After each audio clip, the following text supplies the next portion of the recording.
Hello, everyone. Welcome to course P18. It's from the GMAW Issues Resolutions, and this is specifically to electrode system debris. I've assembled a number of different pictures and situations that I can go over with everybody and see if we can't identify some of your problems along with the solutions that go with it.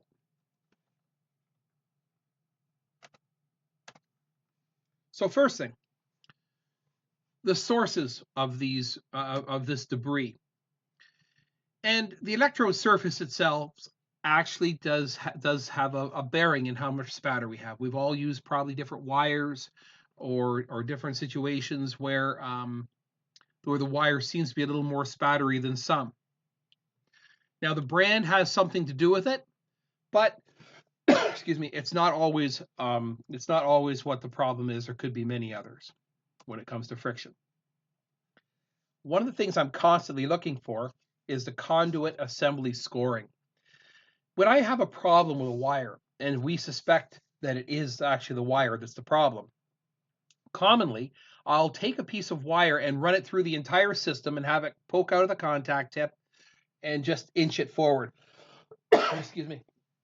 As we inch it forward, it starts to give us an indication on the surface of what happened to it in its travels. Now, I'm going to show you a bunch of interesting things. We're actually going to see pulse schedules literally embossed right into the side of a piece of wire to kind of understand a little bit about how the conduit system, how it travels through our conduit handling system is affecting its outcomes at the end. Drive roll contamination. I've already showed a few pictures in previous programs where it shows the buildup of the contamination on the drive rolls becomes significant. Post finishes are something we've discussed a lot. There's only one company. I've talked about them already. Lincoln use a wax-based post finish, and this post finish can actually build up on things. So even though it's the very best in operating characteristics, it still has its challenges when it comes to buildup. Drive roll distortion, over tensioning of the drive rolls. These cause all kinds of problems that people are not aware of. We have to do everything we can, and remember, we have to do everything we can not to contaminate or not to disturb the surface of the wire. If we can get the wire as softly as we can through the entire system and disturb it as less we can actually get a much better weld and get it the way it's supposed to be running based on what the manufacturer is. If we leave their surface condition the way it is, it's all subject to what they do. But over tensioning the drive rolls turns into a real big problem. Overheating the contact tip turns into a different type of friction. Now, one of the things that Chrome Zerk do very well for us is they make sure that the contact tip doesn't get soft when it gets close to its threshold of literally melting. This is where we'll get elongation in a wire, elongation from a wire in the contact tip, where the actual end of the orifice is starting to drift from one side to another. And then there's always the abrasive spatter. And this is sometimes spatter that's been pushed back into the consumables by a ream or a spray program. We'll talk about that a little bit later. So this would be a whole different problem here. Often we see spatter built up back in the drive rolls. Now there's different ways for it to be there, and you'll always find it only on the front drive roll. If it's on the back drive roll, if you ever look in your V-groove drive rolls and you see this, if it's on the back drive roll, you've got a grounding problem inside the feeder that's allowing current to actually flow, and it's starting to erode and create spatter. There's literally arcing going on in your drive rolls. So you have to be conscious of that because you may have to do some fancy things to insulate it. There's a couple of companies out there, Feronius is one, where it's absolutely impossible for this to happen. It's insulated to that degree that it couldn't be the case. Not to say this couldn't happen, but often this spatter is coming from the gooseneck, and the reaming and spray program is blowing it all the way back because of the way it's set up. Now this is actually a replacement liner that a fellow put in, and he cut it short when he put it in.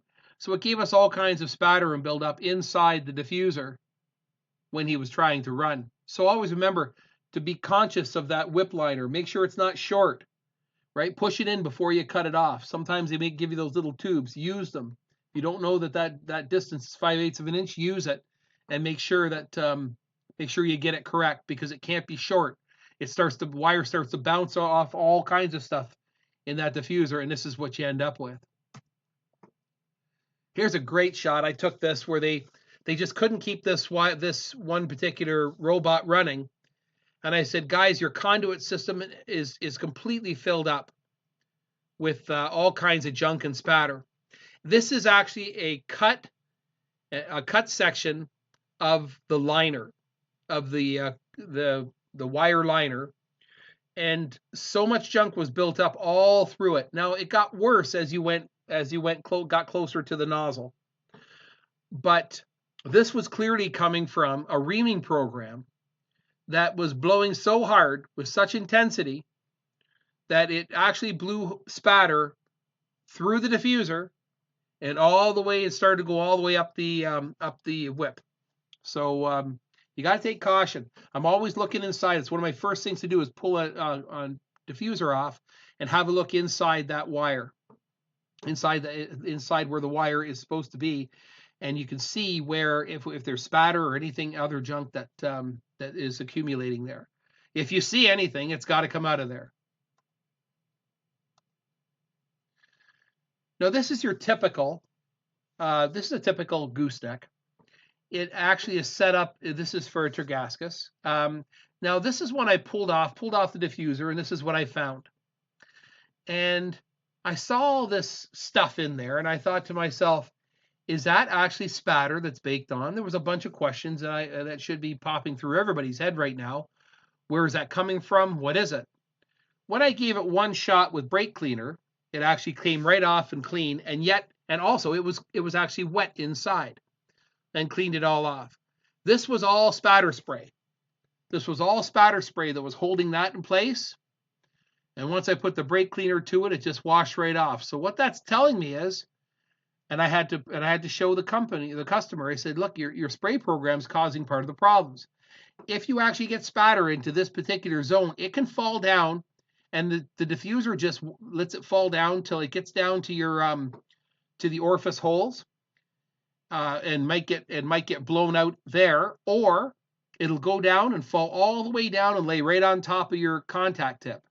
If it gets down to your contact tip, the wire itself will push it and try to force it down the barrel of that orifice of the contact tip. So you're going to have a lot of trouble trying to keep that going, because eventually all that stuff ends down there. Now your contact tip is a steel to steel contact, and your time is limited. It's going to be burning through anytime now, burning up.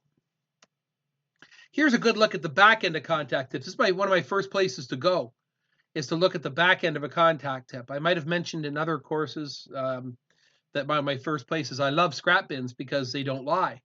And this is where I'll grab contact tips and I'll see things where you see all these conditions of micro-arcing, right? It's micro-arcing that causes conditions where you get these explosions like this.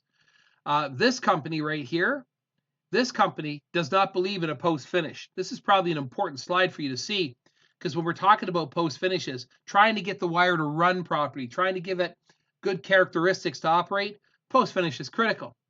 This company didn't seem to care whether they had post-finishes on or not, and they've ended up with a whole bunch of fine spatter, compared to this particular one that's been doing very well.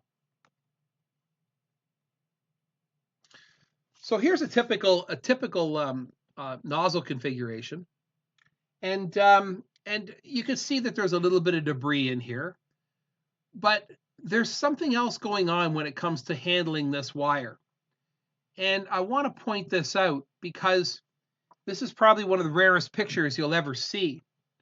But on the side of the wire, you can actually see how the pulse program was firing. You can actually see how it blistered the surface of the wire. Now this is what I would classify as a very low-end classified wire. It had a mineral-based post-finish on it. It did not have it wasn't wax-based post-finish. And because the wire was being handled very rough, if you can see just a little bit, see that there's a scrape mark going down here? that scrape mark was scraping the post finish off in the wire handling system. So this scrape was going along, and it was actually scraping part of the copper and the post finish and left a big groove in it. And that's the part that's struggling, right? This is really important now. This is the part that struggles to give us that good pulse control. When you see blisters on the side of a wire like this, a blister doesn't mean that you got the power where it should be. It means there was an arc right on that spot. And if there's an arc anywhere but at your weld zone, it's a bad thing.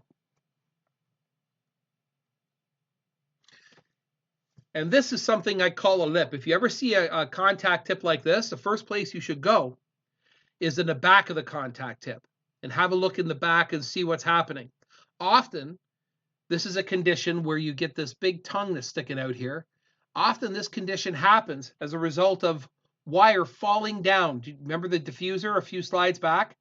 The diffuser had a bunch of buildup in it, and the front end of that gooseneck was another good example. And all that spatter falls down, gets on the other side of this contact tip, and the wire forces it through, and it goes through that micro arcing condition and ends up just spitting out. So inside that contact tip, there would be a steel to steel surface that would be trying to give us the welding power we need. Not what we're looking for. There's all kinds of other problems inside. Now, this was a scraping. Now, this was actually a copper-free wire that this company had used. But this copper-free wire was running through a system that was just scraping it like crazy. Now, this particular, you can see that this one, we replaced this one. They tried to replace this with copper coated. It threw me off because I don't see too much copper inside of all this. But all this stuff builds up, and this all starts to get forced down inside here. And this is all coming, and see all the magnetism. Now, these things are made of metal, right? But some things you can see everything that's made out of aluminum because it's not really magnetized. If you go all the way back and you follow this back, you can see that even this wire, the copper one, was scraped. I put the copper in to try to see if I could see where it was scraping by the copper being missing. In the end, I just said, okay, then it's got to be from somewhere. We rebuilt the whole system and eventually found out what it was. But you see something like this. Here's the important thing to take away from this picture. If you've got a system that's scraping the wire, that's not handling the wire smoothly, trying to make sure you care for the surface until it makes it all the way to the contact tip, you have to do something about it if you're looking for contact tip longevity. Right? You have to find out if there's a misalignment. You have to find out if there's something else that's scraping it, a guide that's not working properly, whatever it might be.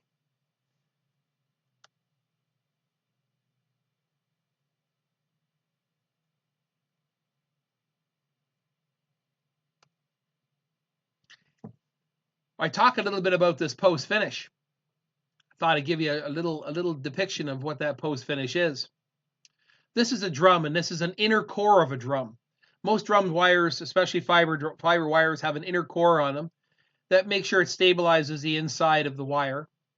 And as it's exiting the drum, we drag it along the edge. Well, this particular one was using a mineral base post finish. And as it dragged on the surface, it was that wet that it actually started to emulsify the cardboard. And what you end up with is kind of a mess at the other end. And the mess you get at the other end is a buildup of the contact tip. And basically the contact tip will start to stall. Right? Every investigation into contact tips should begin at the barrel. There's a little bit of junk that's been built up there. Now, notice it's in one end, and this is a point I want to make. Notice all the gook is in the front end. That's the end with that's the end where the whip is. So this is the close side. So this is a reamer program situation. This was a mineral-based post finish, and the reaming program and the spray program was a little too vicious. And notice we got all the goop here and nothing back here. And here's where the wheels fall off the wagon, because I get called, so the copper's flaking off. Well, not really. What's really happening in this case is you're washing the post finish off with all your spatter spray. If your spatter spray is excessive, you will struggle. You'll struggle to try to keep these things running properly, and you will see this, especially if it's too intense. Pressure and intensity doesn't have to be there. Remember, and don't spray it until it goes cold. Remember, you want, after the spray, you want to leave the residue. It's not the wet that's helping you. It's the residue after. You spray the nozzle, and then it's so hot it should dry it up right away, because some of the spatter sprays are made of a water base. If that should happen, you don't want any water or anything wet near your welding process. We all know that hydrogen's our worst enemy, so we don't want to contaminate in that way. But this is basically a goop, and this is not coming off the wire, by the way. This is the little bit of copper that might be inside of that post finish that's getting washed off and washed back. And you'll have nothing but struggles with this particular one as a result of that. Thank you very much for your time.